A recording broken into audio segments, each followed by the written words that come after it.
It's Pete from Cheap Homesteading, and today we're in the garage and I just fired up the furnace because it's pretty cool in here. This is maple syrup season is here, and I've been working on tapping trees every night. Last year I didn't put out all my pails. I didn't just get around to it, so I made about 75 lids for my pails. So this year when I hung on my pails, I'm short quite a few lids, so I need to make some more.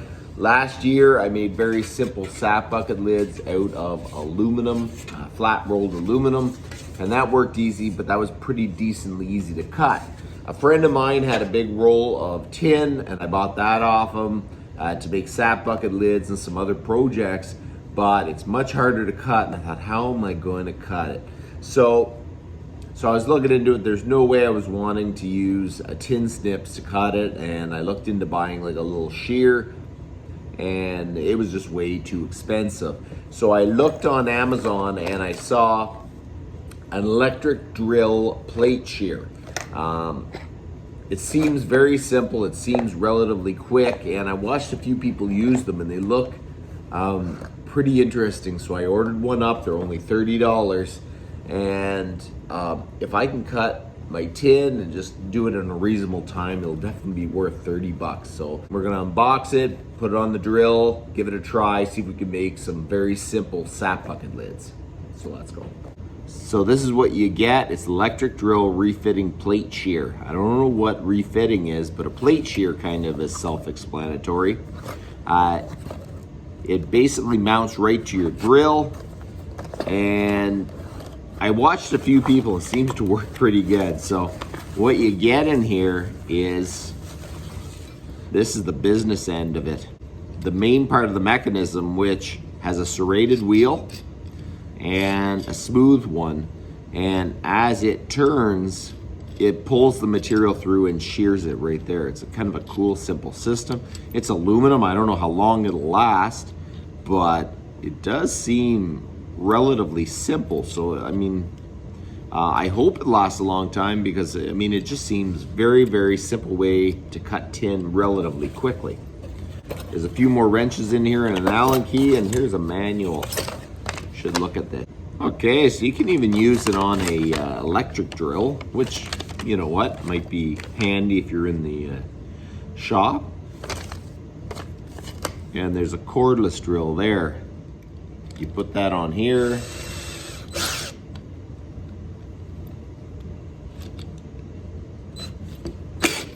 Okay, so there you go. Okay, so you got this rod, it screws into the hole here.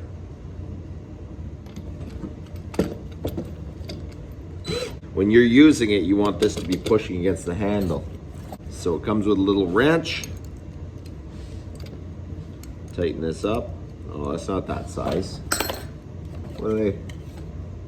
I don't know what these wrenches are for. That doesn't fit. That doesn't fit. I gotta go get a wrench. Okay, so that's a 10 mil wrench.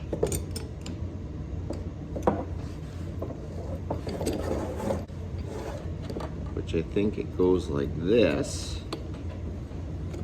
And then you hook it onto here just to hold it in place. So I think now we should go and try it.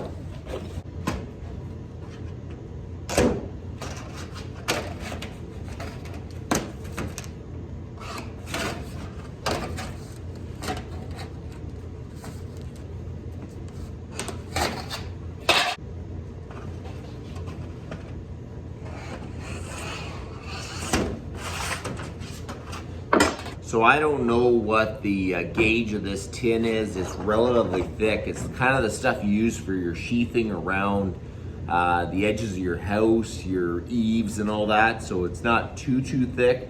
But if you went to cut this with a pair of tin snips, it would take you a long time. I'm kind of interested to see how fast I can cut it with this, because I was kind of dreading having to make these lids, because if anyone's cut a bunch of tin with tin snips, they're just not the way to do it. First thing I find about this, you need this on this side, and the issue is it hits your hand. So it's not the most comfortable. but I can kind of live with that if it works.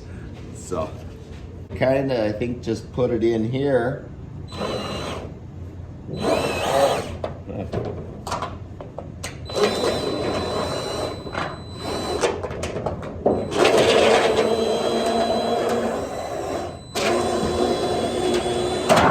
Wow.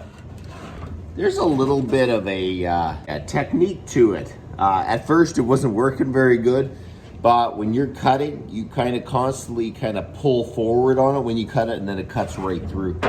So we're gonna cut another one. I'm gonna see if it works. So we're gonna cut another one and see if we can get it to work even better.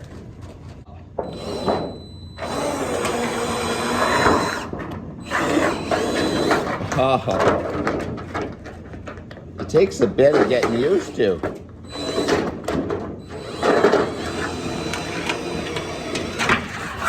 That one didn't come out straight. We'll just keep working at it. Let's see if I can just nip the edge off.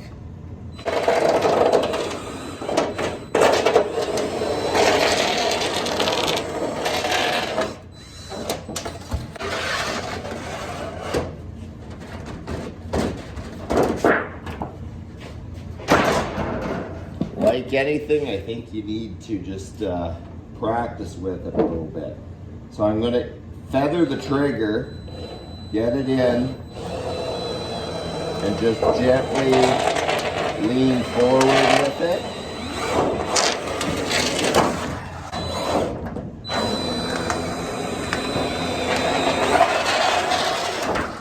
There, that's much better.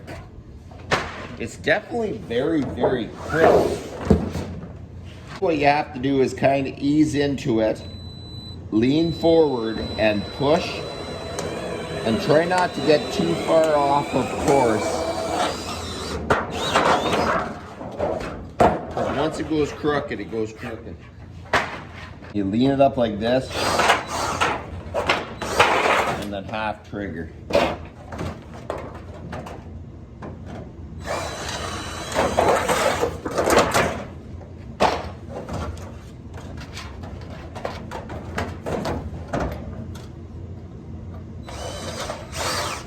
See, once it's too, there you go. Hey, so this tin cutter, you know what? It's not the miracle thing, but it actually, overall, I think it was worth it. With a little bit of practice, you can actually cut tin pretty good. The one thing about this is you kind of have to bend the tin up in front of it and go about half trigger for it to actually feed. If you go too slow or too fast, it ends up spinning, and then once it spins, it is super hard to get going again. Sometimes you have to use the tin snips just to try to get it cleared up. But overall, the thing cut the tin super fast. I wouldn't have cut as many pieces as I did. If I would have used the tin snips, it probably would have been a little neater, but with a little bit of practice, it's not bad at all for sure. So there is the drill powered rotary shear. I actually think it's going to be a handy thing to have around, but you do have to practice with it a little bit. In about 15-20 minutes, I cut 1, 2, 3, 4, 5, 6, 7, 8, 9, 10 pieces. If anyone has cut tin with tin snips, there's no way I would have cut that in the period of time that I was using a little rotary shear. So I think it is super fast. It's probably not as accurate as tin snips, but you know what? I'm kind of fine with that. For little jobs like this, I think that thing's gonna be pretty handy around the homestead for sure. One thing about that, it makes a really, really nice cut. You don't have those marks from your tin snips trying to keep taking bites. It's super, super nice. It has a little bit of a curled edge, but that's really not even that bad. I'm pretty happy with that. So would I buy that? I definitely would. So I just ordered it off Amazon. Look for a rotary shear. I'll try to put a link in the description, but I'm awful at that. So there you go. I'm gonna continue working on some sap bucket lids, but that's about enough for today, and you guys have a good one.